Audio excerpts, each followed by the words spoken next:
This is mathheals.com, where you can go find more links to math, YouTube, and computer science videos. And let's take a look at using formulas to solve problems. And basically these revolve around, so let's get my pen to work. Oh, there it is. Okay.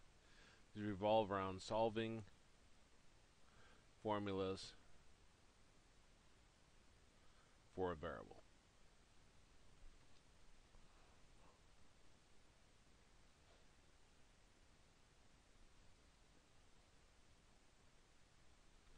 Our first step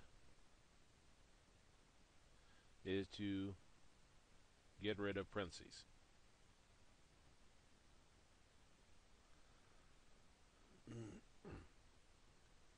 Second step is to get rid of fractions.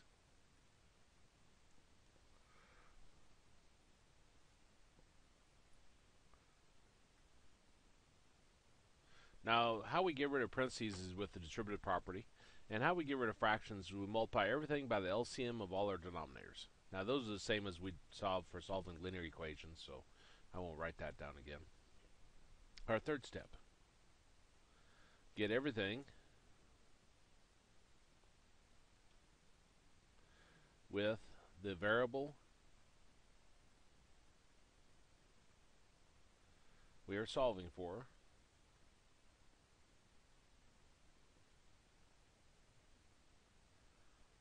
on one side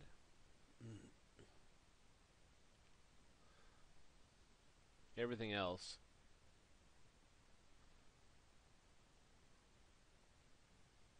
on the other side.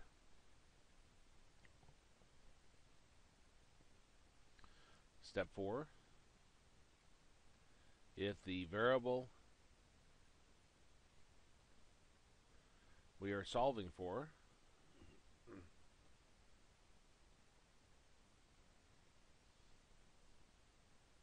is in two or more terms,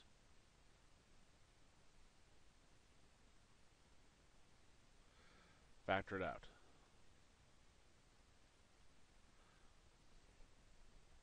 And step 5, divide both sides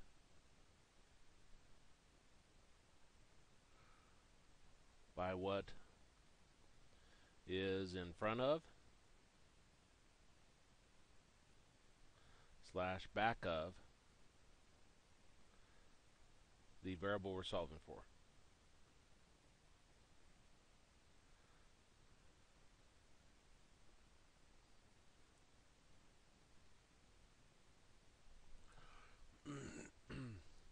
So first step, get rid of parentheses. Second step, get rid of fractions. Third step, get everything with the variable we're solving for on one side, everything else on the other side. Step 4, the variable we're solving for is in two or more terms, factor it out. And step 5, divide both sides by what is in front of slash back of the variable we're solving for. A department meeting we had one time, the science faculty told us people coming out of college algebra didn't have the analytical ability they needed to be as successful as they should. And we said, what do you mean? And they said, well, they don't know how to solve equations. Well, we thought they were full of it. We weren't sure about much else, but we were pretty sure that people coming out of college algebra knew how to solve this. So we kind of blew them off a little bit. I think we asked them for examples. They never did give us any examples, probably because of the look on our face. What they meant is something like this. For a science person, this is an equation. And technically it is. In algebra, we call this a formula. And what they meant is people don't know how to solve for M. Don't know how to solve for C, and so forth. If you're going into the general chemistry, I learned that when my wife took general chemistry. It's like I knew exactly what they meant then, because she was solving for different letters. If you go into general chemistry, some physics, and so forth, very important section for you. Business uses this too. Beyond that, probably not a whole lot of different majors. There might be some other ones I'm not thinking of, but those are the three big ones. Yeah, let's take a look at our first problem. Now, I've just made up letters because it doesn't matter. It's the same techniques even if the letters mean something or if they don't mean something. Okay, we got A is equal to BCD, and we want to solve this for C. First step, get rid of parentheses. Don't have any. Second step, get rid of fractions. Don't have any. Third step, get everything with the variable we're solving for on one side, everything else on the other side. We're solving for C, so we got everything with C on the right side and everything else on the left side, so that's good. If the variable we're solving for is in two or more terms, factor it out. Well, terms are separated by pluses and minuses, so this is one term on the right side. And last step, divide both sides by what is in front of / back of the variable we're solving for. Well, there's a B in front of the C, and there's a D after it. So we're going to divide both sides by BD.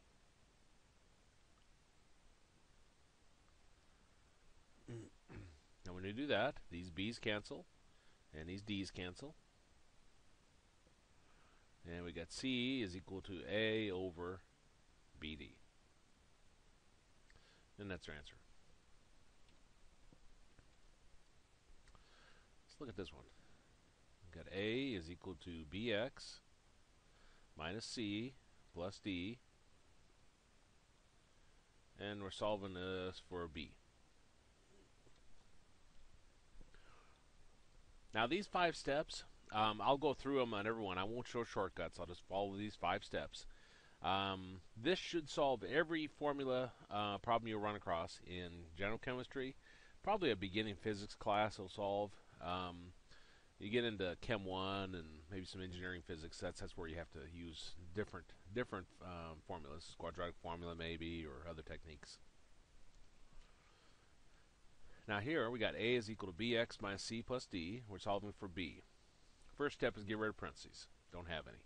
Second step, get rid of fractions. Don't have any. Third step is get everything with the variable we're solving for on one side, everything else on the other side. We're going to take the negative C plus D and move them to the left side.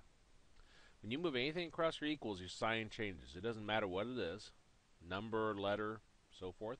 So the negative C becomes a positive C. The D becomes a negative D. Well, step 4. If the variable we're solving for is in 2 or more terms, it's not. Terms are separated by pluses and minuses. There's just one term on the right side. Step 5. Divide both sides by what is in front of / back of the variable we're solving for. We're solving for B. There's nothing in front of it, but there's an X after it. So I'm going to divide both sides by X.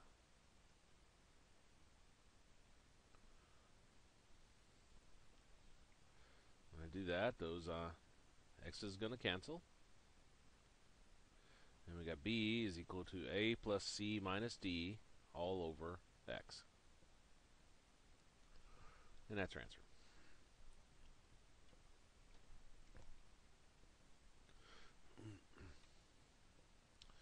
Let's look at our third problem here.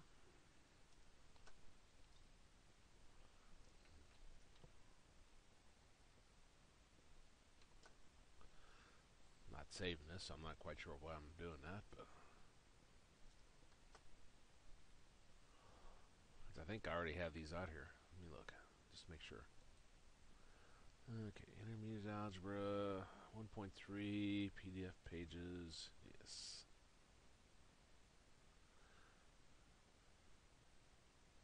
Yep, that's already out there. Okay, problem 3. A is equal to BCE all over D. And we want to solve it for D. Our first step is to get rid of parentheses. Don't have any. Second step, get rid of fractions. We do have a fraction. We multiply everything by the LCM of all our denominators. We only have one denominator, the D, so that's our LCM. So multiply both sides by D.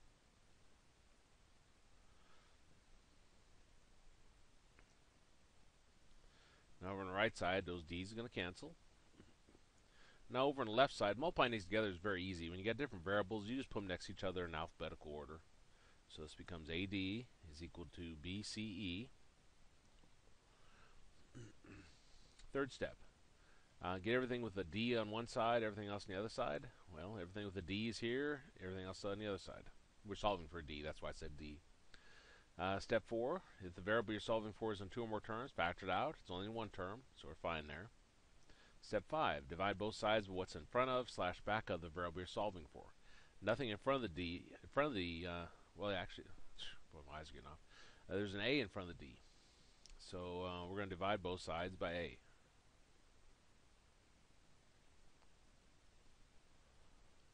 Those A's cancel, and we got D is equal to BCE all over A, and that's our answer.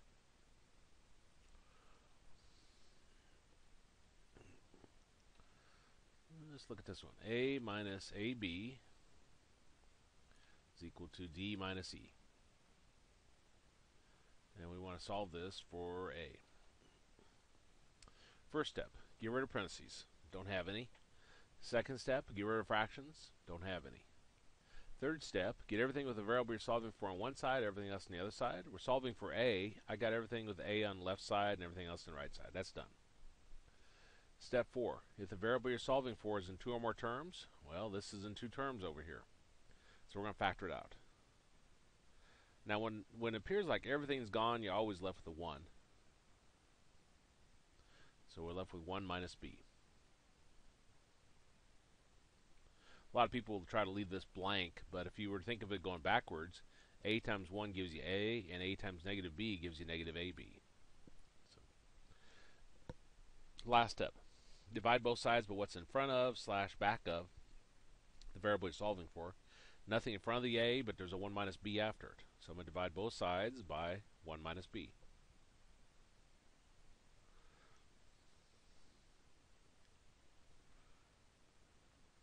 So 1 minus B. These 1 minus B's cancel here. And we got A is equal to D minus E over 1 minus B. And that's our answer. And let me start a new page because I'm out of room. Number 5.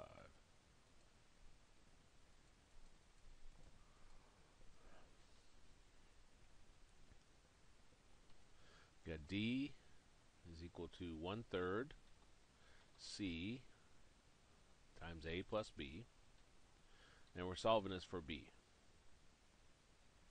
Our first step is get rid of parentheses. So I'm going to take this 1/3 C, multiply times the A, and multiply times the B, the distributive property. And again, it's very easy to multiply those together. You just put the letters next to each other in alphabetical order. So 1/3 C times A gives us 1/3 AC. 1/3 C times B just gives us 1/3 BC. Second step, get rid of fractions. Multiply everything by the LCM of all your denominators. I got 3 and 3. My LCM would be 3. So I'll multiply the D by 3. Multiply the 1/3 AC by 3. And the 1/3 BC by 3. So that gives us 3D. Here the 3's would cancel. And we got AC. And here the 3's would cancel. And we got BC. Third step. Get everything with the variable we're solving for on one side, everything else on the other side. We're solving for B as in Bill. So I'm going to take the AC over to the left side. Remember, when you move anything across your equals, your sign changes. So AC becomes a negative AC. Now step 4. If the variable you're solving for is in 2 or more terms, factor it out. It's only in one term. Terms are separated by pluses and minuses. Step 5. Divide both sides by what's in front of / back of the variable you're solving for. There's nothing in front of the B, but there's a C after it. So we'll divide both sides by C. No C is going to cancel. And you got B is equal to 3D minus AC over C. Now this will be a frustrating section for some people. And I ignore shortcuts. I find students will be able to solve problems much better if I give them a step by step that works 100% of the time or as close as possible. If you use shortcuts on this, or if you solve it using different method, you may come up with a different answer. So this is a frustrating section for students because they do the problem completely right, they look in the back of the book, and their answer doesn't match. Well, up here, I could have multiplied both sides by 3 first. We got 3D equals C times A plus B. Divided both sides by C. And we get this. And then solving for b, so I take the a over, and I get that. Now look at this answer compared to the one we got. They don't look alike, do they? They look different. Actually, if I did a little bit of algebraic manipulation, they would be the same. You know, if I split this into two separate fractions and so forth. So don't stress out too much in this section. If you've worked your problem down, you feel really good about all your steps, and your answer doesn't match back the book. Well, that happens on the formula ones.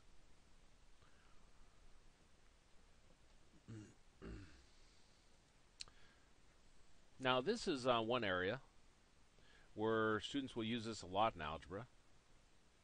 It's the same steps that we did for solving the normal formulas. We got 2x minus 3y is equal to 6, and we want to solve this for y.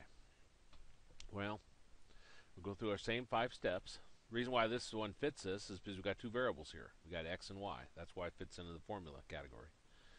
First step, get rid of parentheses. Don't have any. Second step, get rid of fractions. Don't have any. Third step, get everything with the variable we're solving for on one side, everything else on the other side. We're solving for y. So I'm going to take negative 3y to the right side, and I'll take the 6 to the left side. Now it doesn't matter where you take things to, which side. I did that so that the negative in front of the 3y will disappear. Remember, when you take anything to the other side, the sign changes. So my 6 becomes a negative 6, and my negative 3y became a positive 3y. Well, step 4, if the variable you're solving for is in 2 or more terms, factor it out. It's only in one term. Last step, divide both sides by what's in front of / back of the variable you're solving for. There's a 3 in front of the y, so we're going to divide everything by 3. Now instead of dividing the entire left side, we're going to divide each individual one. So 2 divided by 3x minus 6 divided by 3 equals 3 divided by 3y, which gives us 2/3 x minus 2 is equal to y. And that would be your answer. This is slope-intercept form, which we'll see later on in this course. And that's why they handle this one differently, is because they're trying to get you ready for the slope-intercept form. Let's take a look at another one of those. We got 5/4 x minus 1/3 y equals negative 2. Let me grab a drink here.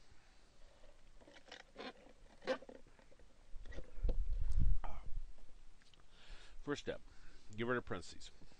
Is that a negative 2? Yeah, negative 2. Well, we don't have any parentheses. Second step, get rid of fractions. We'll multiply everything times the LCM of all our denominators. 4 and 3, our LCM would be 12. So multiply everything by 12.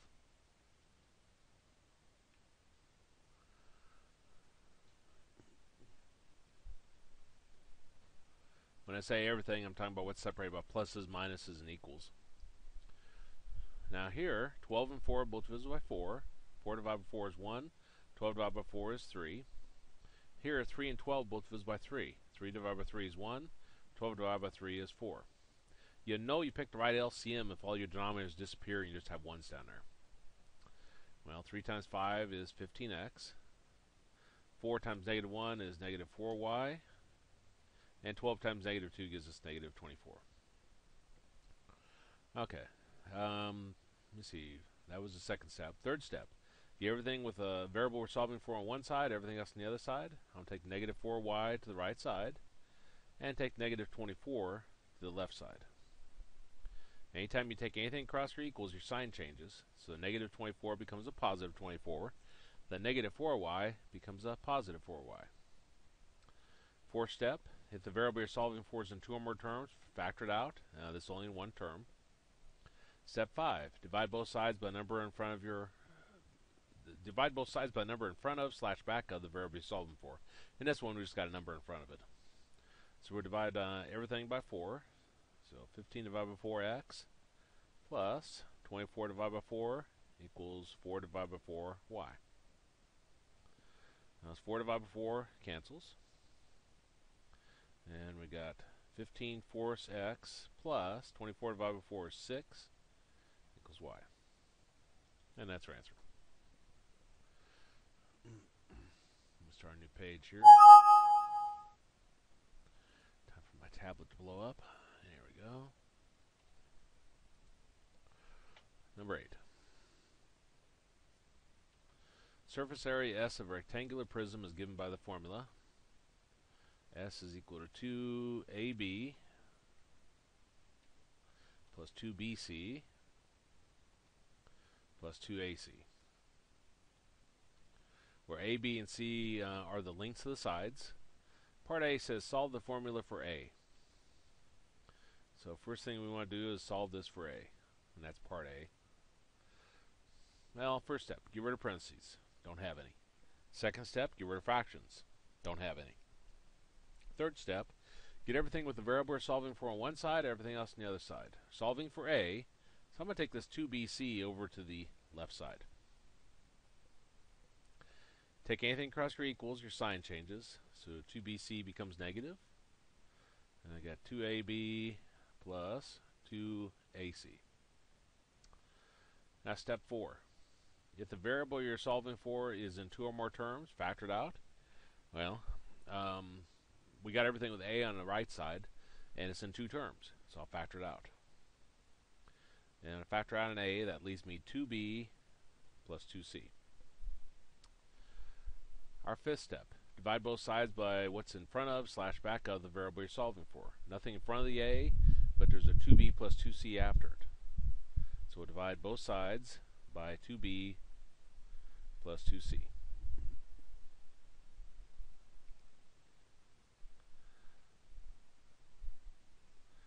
And those are going to cancel.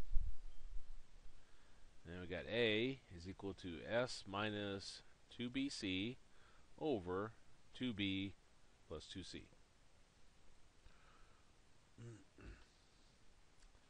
Okay. This next part says determine A, where the surface area is 158 square centimeters. So S is 158. And whose side B is 5. So B is 5. And side C is 8. So C is 8. Well, our formula down here says A is equal to S minus 2BC over 2B plus 2C. So plug in S, which is 158, minus 2 times B, which is 5, times C, which is 8, over 2 times B plus 2 times C. 2 times 5 is 10, times 8 is 80. 2 times 5 is 10, plus 2 times 8 is 16. And what's that give us? 78 over 26, which looks like 3. Let me see. 8, 1, 6, yeah, 3. So A would be 3. So those are our two answers to that problem.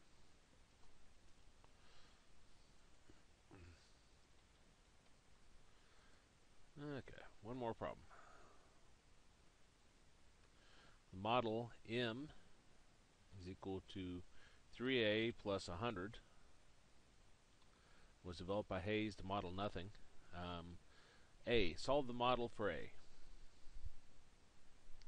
First step, get rid of parentheses. Don't have any. Second step, get rid of fractions. Don't have any. Third step, we're solving this for A.